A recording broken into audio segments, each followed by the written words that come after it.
ግን ከፍቅር ጋር በተያያዘ እዛው ወደ ቻይና ሄድና ከሱ ማከል ነውና የ40 ዓመት ሴት ነች ዴም ያረጋታል ወይ ደግሞ ጽሁፍ መልእክት ይልክላታል። ከዛ በኋላ ማውራት ይጀምራል። አንድ ተለምደው የተለያየ ሰበብ እየሰጠው አይደል ገንዘብ እንዲልኩላቸው የሚያደርጉት ወይ ኢንቨስትመንት አለብኝ ወይ አንቺ መጥቼ ለማየት ብዬ በቃ የአውሮፕላን አልሞላልኝ ወይ እንደዚህ ብቻ ሰበብ እየፈጠሩ ያሳምኗቸዋል ገንዘብ እንዲልኩ ማለት ነው። ታዲያ 40 ዓመት ሴት $14,000 የሚሆን በጣም ባጭር ጊዜ ውስጥ ነው የላከችለት። ግን ስታቅ ጠፋ። በቃ ለካ ተጨርብር ያለው ግን ደጋግሞ ቴክስት መላክ ጀመረች። ከመለሰላት እና በቃ ጨርባሪ እንደሆነ ካቃለው ግን ተመችተኛል እንቀጥል የሚል ነገር ተነሳ ማለት ነው። ከዛ እዛው ያወራታል። ኦሬዲ ያላትን በሙሉ ወስዷል። ስለዛም በዛ ልክ ገንዘብ አምጪ አይልም። ግን ከዛ በኋላ ያሰበው ምንድነው እኔ ጨርባሪ ነኝ። ግን ጨርባሪ የሆንኩት ሳልፈልግ ነው። በተለይ በሚያንማር ነው ያለሁት እና አሰሪዎቼ አስራው አስቀምጠውኛል። ፓስፖርቴን ይዘው ምን ብለው እዛ ነው ያለሁት። ካንቺ ጋር ለመገናኘትና ቻይና መጥቼ እንዳገባሽ ወይ ደግሞ በፍቅር ግንኙነት አብረን እንድንኖር የተቀመጠልኝ ኮታ አለ። ይሄን ያህል ሴቶች አጭበርብር ተብያለሁ። ይሄን ያህል ገንዘብ አምጣ ተብያለሁ። ስለዚህ እኔ ማሟላት አለብኝ።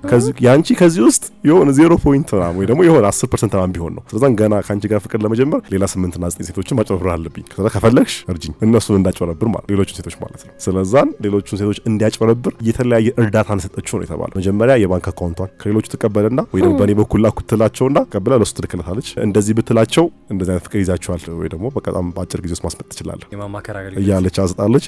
ከዛ ስለ ሴቶቹ ደግሞ ታጠናና ስለ እንደዚህ አይነት ነገር ብታወራት ቅልጥ ነው በቃ በቃ ይሄ ነው በቃ ስለንትን ደስ ይላታል። ወይ ፌሚኒስት ነች ወይ እንደዚህ ነች ወይ የሆነ ነገር ነች ወይ በጣም ስራ ላይ በጣም ጎበዝ ነች። ስለዚህ አንተ እሱን መስለ ድራማ ሰርተ ትገባለህ ማለት ነው። እሱን ይዞ ይገባና ያጭበረብራል። በጣም ብዙ ሴቶችን እንዲያጭበረብር ረድተዋለች ነው የተባለው። እሱ አልታሰረም ያው የት እንዳለ ስለማይታወቅ፣ እሷን ግን መንግስት ይዞታል እና እስከ 19 ዓመት ሊፈረድባት ይችላል የሚል ነገር አለ።